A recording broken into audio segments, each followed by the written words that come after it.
आज उपदेश टिप्स शोइबा घरे बा रहुवा घरे छेली रखिए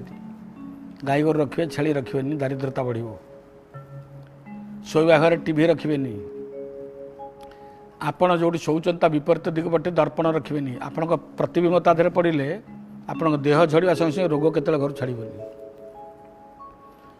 एवं